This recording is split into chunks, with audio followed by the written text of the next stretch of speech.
আল্লাহ রাসূল সাল্লাল্লাহু আলাইহি ওয়াসাল্লাম একবার ওয়াজ করতেছেন, সহিহ বুখারীর বর্ণনা।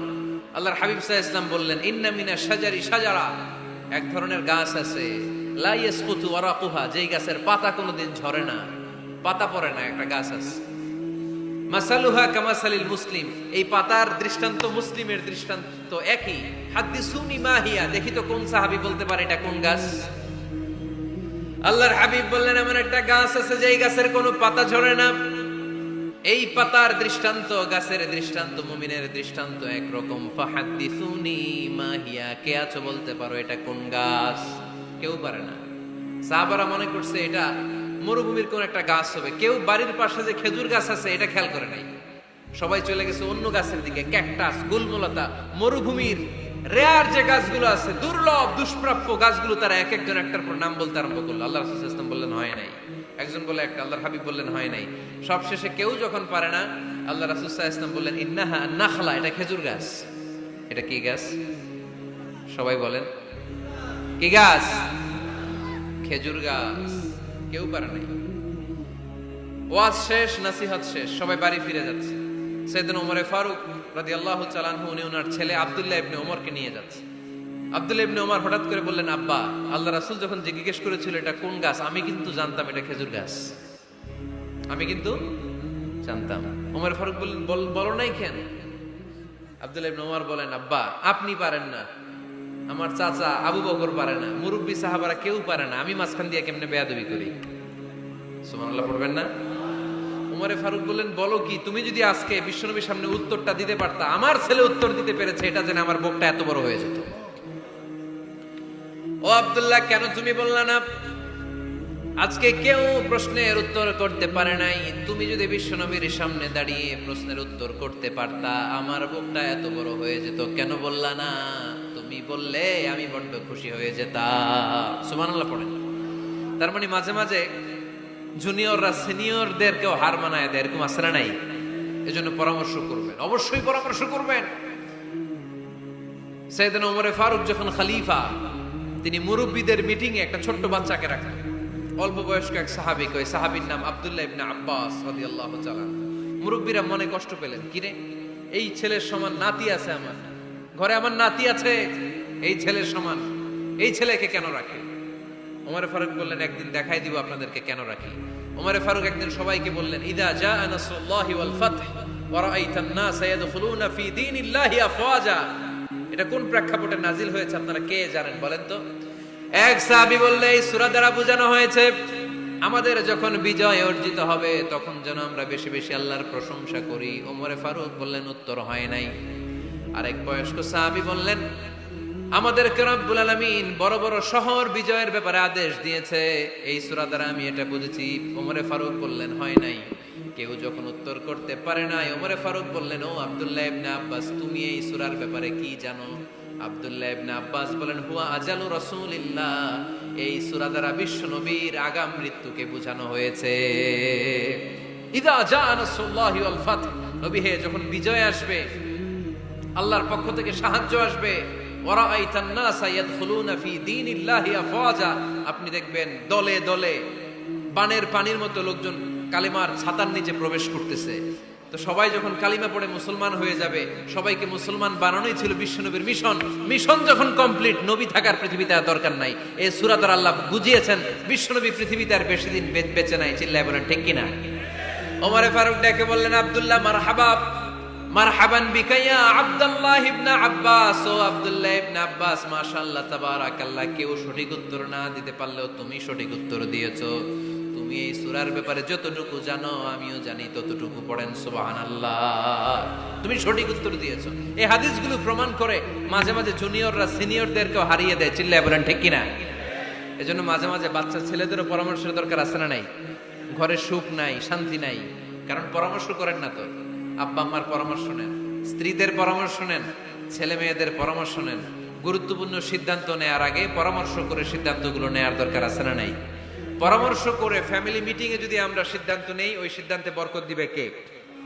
আওয়াজ করে বলেন, ওই ঘরটারে বরকতময় করে কে? কয়টা গেল? 7টা। 8 নাম্বার হচ্ছে, প্রত্যেকটা ঘরে এক একটা পারিবারিক পাঠাগার গড়া চাই, ফ্যামিলি লাইব্রেরি। কার কার ঘরে পারিবারিক পাঠাগার আছে দেখি সুজানগরে? মাশাআল্লাহ, মাশাআল্লাহ পড়েন, আওয়াজ করে পড়েন মারহাবা।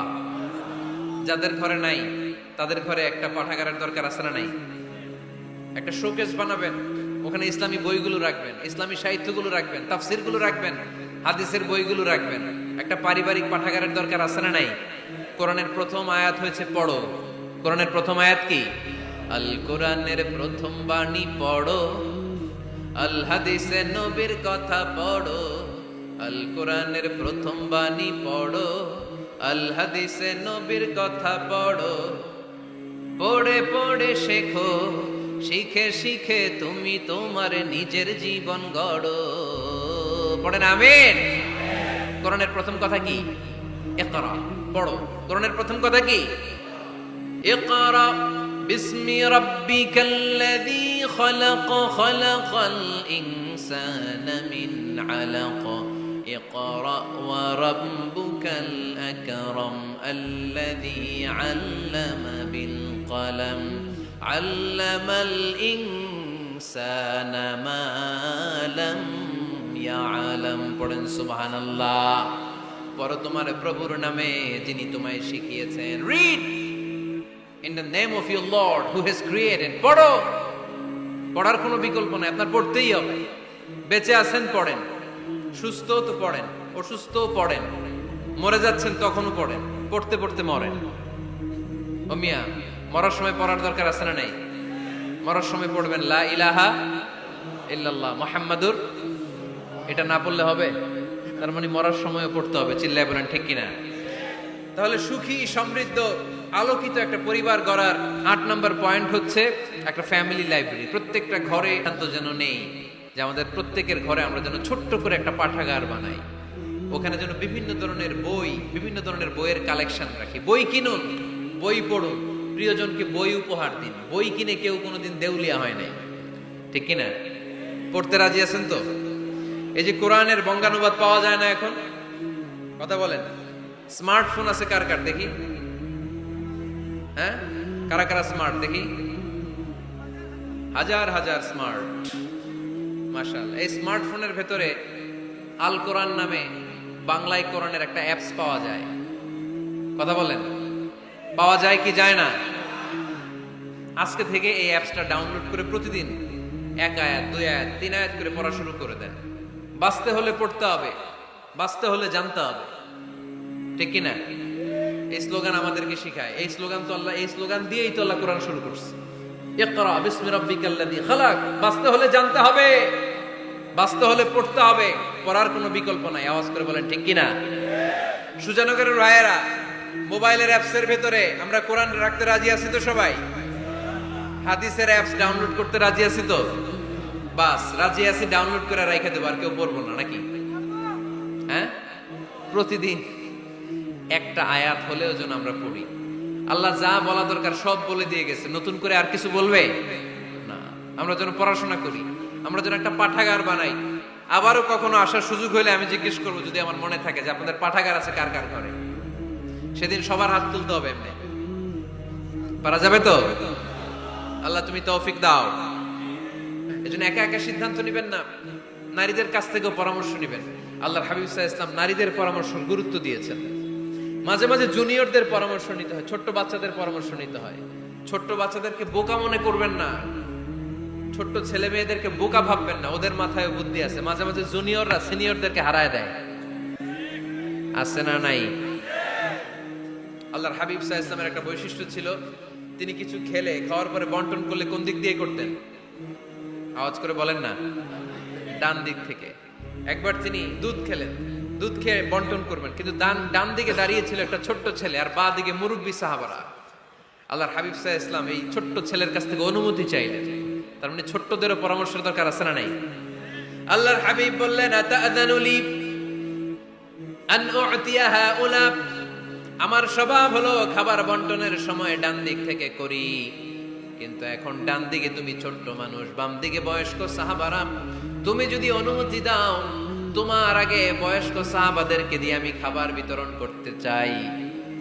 ছোট্ট ছেলেটা বলল, ইয়া রাসূলুল্লাহ লা উসিরু বিনাসিবি মিনকা হাদান, আপনার এই বরকতের জিনিস আমি অন্য কাউরে দিতে চাই না, আমার ভাগেরটা আমি আগে খাইতে চাই, যেহেতু হিসাবে আমি পাই আমারে আগে দেন, আমি দিব না।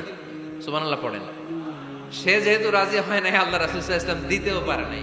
আল্লাহর হাবিব সাল্লাল্লাহু আলাইহি ওয়াসাল্লাম দুধের পেয়ালাটা মুরব্বিদের হাতে না দিয়ে ছোট্ট বাচ্চার হাতে তুলে দিয়েছে। চিল্লায়ে পড়েন আল্লাহু আকবার। তাহলে ছোট্ট বাচ্চাদের পরামর্শের দলিল আছে না নাই?